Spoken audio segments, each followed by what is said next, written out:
Hello, my name is Francis Ryan and I'm part of Group G, and I'm going to give a brief presentation on Perfecta, our group project for web design. Group 3 is made up of 3 members: Alexandra Cheska, Katrina McGrath and myself, Francis Ryan. Perfecta is a laboratory facility based in Limerick City, offering clinical testing and microbiological services, both national and international, based on flow cytometry technologies. Our motivation for choosing this as a topic was both the uniqueness and challenges we felt it would bring, as the advances in this area are relatively new and most websites covering the topic are both old and outdated. We felt that this, along with our member Alexandra's expertise, we could bring a lot to this project.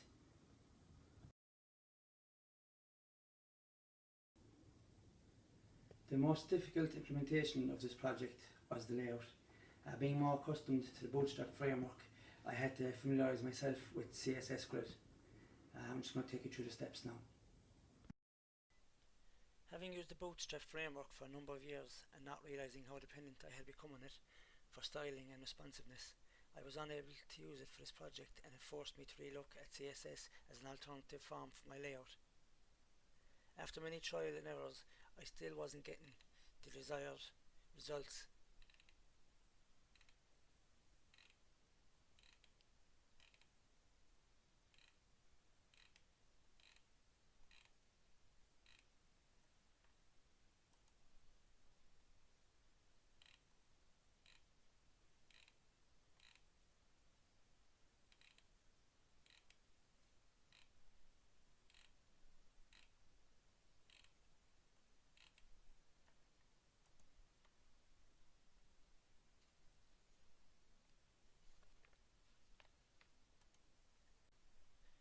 So after some more YouTube tutorials and reading magazines, I stumbled across a website called Responsive Grid System. The concept was very close to Bootstrap framework, and it was very easy to understand and to adapt to my own site. I was also able to download a pre-made layout. It basically splits the page into a grid system, and because it uses percentages, the columns fit in any width, and there's also the benefit of not having to use dot last and dot end. Dot section splits the page horizontally. Dot col divides the section into columns. Dot group solves floating problems, and dot span 1 of 3 specifies the width of the column. At media queries, as soon as the page gets less than 480, the columns stack. This site also provides a lot of guidance and tutorials and shows you exactly how it works. So after downloading it, I was able to put it into my own project.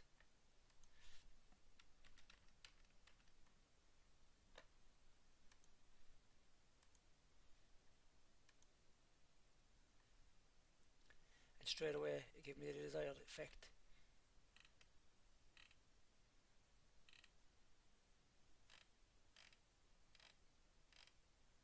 The only differences that I had to do to my code was, once I implemented this, I had to add sections such as col span 1 of 2, which divided the row into 2 sections. This is very similar to the Bootstrap framework, and it was very easy to use.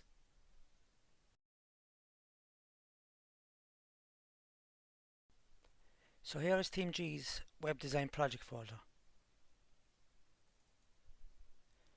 Once opened, you can see it contains 4 subfolders: CSS, font, images and JavaScript.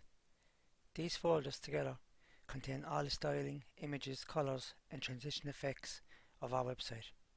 You can also see our 4 HTML5 pages: index, also known as our home page, about, services and contact. Each of our HTML pages have the same structure and all contain a doc type tag declaring it's a HTML file, followed by a head section. The head section is used to contain the details of the site, such as the site's title, its description and any SEO that it's using. Along with the responsive tag and the favicon icon links and most importantly, it contains the links to the external CSS styling pages. Next is the header section, which stores the site's navigation and our hero image and text, followed by a body section, which contains all of the site's content, text, images, tables, lists, etc. Finishing with our footer section, which contains back to top links, social icons and copyright information. Below the footer contains our external links to our JavaScript files and any internal JavaScript that the page is running. These sections are repeated right across our 4 HTML pages and are the skeleton of our site.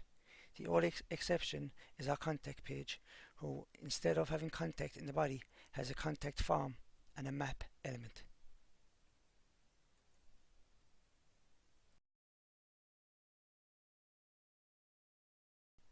Our contact page contained our contact form, which included first and last name sections along with email and address sections, a drop-down list for inquiries, a message box, both a styled and non-styled radio button, along with 2 more drop-down lists, and a phone number box, finishing with a reset form button and send button.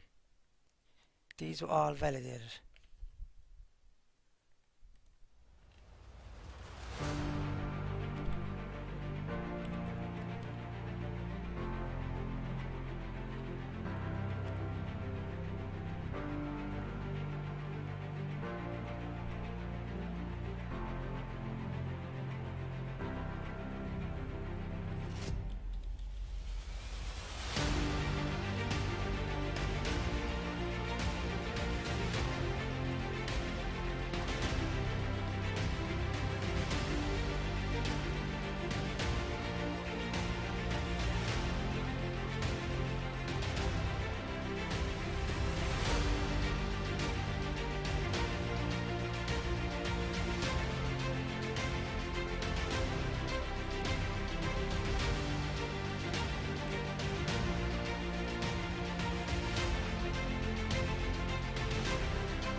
For site design, we followed standard design conventions such as a consistent colours and repeated element design and size across the site. We included our logo, or in our case Perfecta's company name, in the top left corner. The contact page is located in the top right corner, and our main navigation is spread across the top. We used a content hierarchy, and we included a call to action on each page, along with a sign up box next to the footer. And we also included social media icons in the footer.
Each member contributed in different ways to this project. Alexandra was in charge of surveys, personas and the content for the website. Katrina was both the project manager and done usability and testing.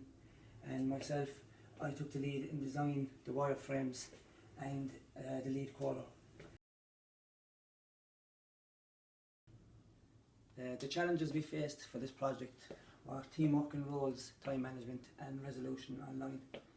Teamwork and roles was just with regard, we were a brand new team, just meeting each other. We weren't doing the course long, so we had to get together and distinguish which roles and who would do what, and who would take the lead for the project and who would do which sections.